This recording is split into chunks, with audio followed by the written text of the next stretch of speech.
Hello guys, welcome to my YouTube channel Ease in Learning. Our today's topic is difference between curriculum and syllabus. ये बहुत important topic है understanding disciplines and subjects के अंदर. तो let's start. सबसे पहले आपको करिकुलम एंड सिलेबस का थोड़ा सा इन ब्रीफ डिफरेंस बताना होगा. Curriculum is the complete set of taught material in a school system. It is prescriptive as opposed to the descriptive syllabus, which is the outline of topics covered. If the curriculum prescribes the objective of the system, the syllabus describes the mean to achieve them. Curriculum क्या होता है? Curriculum एक objective पे काम करता है कि हम जब पढ़ाई करेंगे तो हमारा जो पढ़ने का उद्देश्य है वो क्या होगा. और सिलेबस क्या होता है? सिलेबस उस उद्देश्य को डिस्क्राइब करता है, मतलब हमें पता चलता है कि हमें कैसे कैसे क्या क्या पढ़ना है. The syllabus is the content, the list of topics to be taught, whereas the curriculum is a consideration of the objectives, the content, method chosen to achieve those objective. Syllabus क्या होता है? Syllabus एक content होता है, एक list होती है कि हमें क्या क्या पढ़ना है, ये टॉपिक्स बताता है हमें.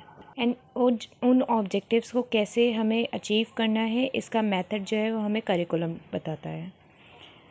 देन हम इसको डिफ्रेंशिएट कर सकते हैं on the basis of whole and the part. तो सिलेबस क्या होता है? सिलेबस एक पार्ट होता है करिकुलम का, और करिकुलम क्या होता है? एक पूरा कंप्लीट टीचिंग प्रोसेस होता है. Second is difference on the basis of the kind of knowledge imparted. कैसी नॉलेज इम्पार्ट होती है? तो सिलेबस क्या होता है? सिलेबस एक थ्योरेटिकल कॉन्सेप्ट है, मतलब वो थ्योरी से सिर्फ समझाने वाला कॉन्सेप्ट है. करिकुलम क्या है? करिकुलम एक वाइडर एस्पेक्ट है जो हर तरीके के एस्पेक्ट को कवर करता है, बी इट प्रैक्टिकल और theoretical. Now the third difference is on the basis of who prepares it. कौन बनाता है? तो सिलेबस कौन बनाता है? एजुकेशनिस्ट जो हैं वो सिलेबस बनाते हैं, और टीचर्स जो हैं वो करिकुलम बनाती हैं. Now coming on the fourth difference, it is on the basis of emphasise on which aspect. तो सिलेबस कौन से एस्पेक्ट पे एम्फेसाइज करता है? कॉग्निटिव एस्पेक्ट, मतलब संज्ञान से रिलेटेड एस्पेक्ट पे वो एम्फेसाइज करता है. और curriculum is related to harmonious development, मतलब ऑल ओवर डेवलपमेंट की बात करता है curriculum. Coming to the fifth difference, it is on the basis of various activities performed. तो सिलेबस क्या है? Syllabus is related to content only. जो भी हम बुक में कंटेंट पढ़ते हैं, सिलेबस उसी से रिलेटेड होता है बस. और करिकुलम किससे रिलेटेड होता है?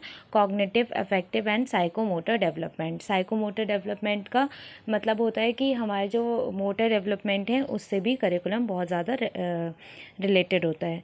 Now the six differences on the basis of scope. तो सिलेबस का स्कोप जो है वो लिमिटेड है, एंड करिकुलम जो है वो उसका जो स्कोप है वो बहुत ही ज़्यादा वाइडर है. Thank you for watching. अगर आपको मेरी वीडियोज़ एंड कंटेंट पसंद आ रहा है तो please like, share and subscribe to my channel.